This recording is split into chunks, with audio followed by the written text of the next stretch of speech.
Thank you. Administrator, it's good to see you again. So if people in Illinois ask me whether USAID is providing any help in Gaza today, what would be your shorthand answer? Absolutely. I mean, the World Food Program is doing the bulk of the food assistance that is funded by U.S. taxpayer, Illinois taxpayers. And if we can get more access, we will get more food, and we will prevent the worst effects of this acute food crisis. The Inspector General's report we're given for this hearing suggested a concern that after the October 7th attack, the OIG issued an alert identifying Gaza as a high risk for potential diversion and misuse of U.S.-funded assistance. What has been our experience? First of all, I think an alert like that is important. This is an incredibly complex operating environment, and we're grateful for the OIG's work. And I think they're probably surging staff and inquiries. Our partners know that they have to report diversion as soon as it happens. We will suspend or terminate our work with partners if we find, again, that the food is not getting to its desired beneficiaries, targets. In this case, that need is even greater because the food needs are so great. We have not received reports of Hamas systematically diverting food. We have seen, as you know, so-called self-distribution, where communities gather around trucks, and the kind of organized distributions that we're accustomed to doing give way to desperate families, lunging and trying to get access to boxes. With food so scarce, also prices went up, and that increased the influence and the role of gangs and other more criminal elements.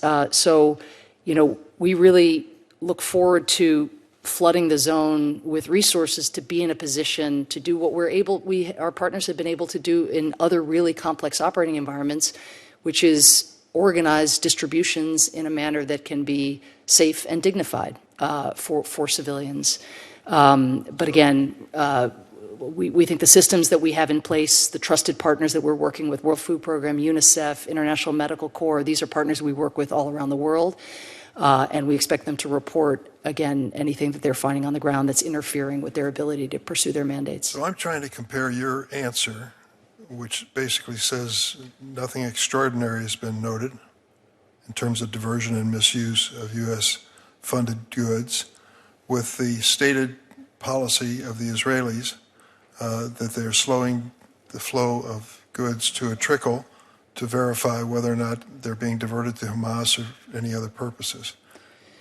Well, I mean, just to step back, I think that what happened on October 7th caused the Israeli public, I mean, the whole world, to look and say, okay, well, how did that happen? How did it happen? And that led to certainly a level of restrictiveness in the early days with really no checkpoints open to be able to get food in, and a gradual building of an infrastructure. Some of the infrastructure had been destroyed also in the attack itself. But it was also policy, real concern that anything went in would go to Hamas. I mean, for a long time we couldn't get fuel in to power the trucks in order to be able to get the food to people who needed it because of the concern, again, that Hamas would get the fuel. So I think that,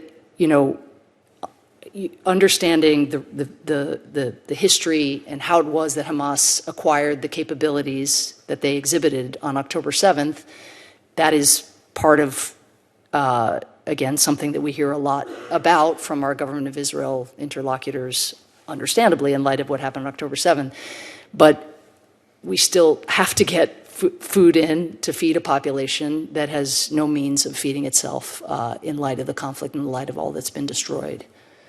So I'm not sure if I'm responding exactly to your question. Thank you for that. I'm not an expert on this, but I can recall a time when I was introduced to something called plumpy nut. Yes. Which is a food supplement. It's extraordinary. For starving children.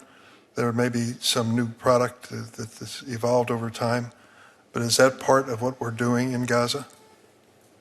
Right now, the access limits, the inability to get to the north in a sustained way has limited our ability to provide ready-to-use therapeutic food, but that is absolutely part of what we are trying to flow into Gaza to address severe acute malnutrition that is being diagnosed. But just, I want to be clear about, again, if we can have a humanitarian system whereby goods are flowing in regularly in convoys, humanitarian aid workers are in a position to know that they can move out without fear for their lives, as well as fear, for the people to whom they're trying to get assistance. This is, and where we can get to the north, which has been largely off limits with only a very limited supply. We're going to want to see plumpy nut or ready-to-use therapeutic food in those pipelines. But I could not advertise now that we are reliably getting those resources to the very vulnerable kids who need it. I think that is a stunning statement. We know children are starving to death in the numbers, and the most fundamental life-saving substance that we can sell, that we can transmit or transport to this country, we can't get to the most serious areas, is what I understand you saying. Well, we hope that is changing. Again, with today, 433 trucks, or yesterday, 433 trucks finally getting in. I will get back to you precisely about the contents of those trucks. Can I ask you who on the ground is supposed to receive those? And for example, if that UNICEF is traditionally our partner as we move if that's what you're talking about, they're ready to use therapeutic food. We work with UNICEF, and then UNICEF would in turn be relying on the UNRWA humanitarian infrastructure that provides the trucks and assembles the convoys. We also work with WFP as well in providing those food. But I'd get back to you as to which partners specifically we're looking to provide those resources to. Bear in mind also, though, the point that was made earlier about hospitals and clinics.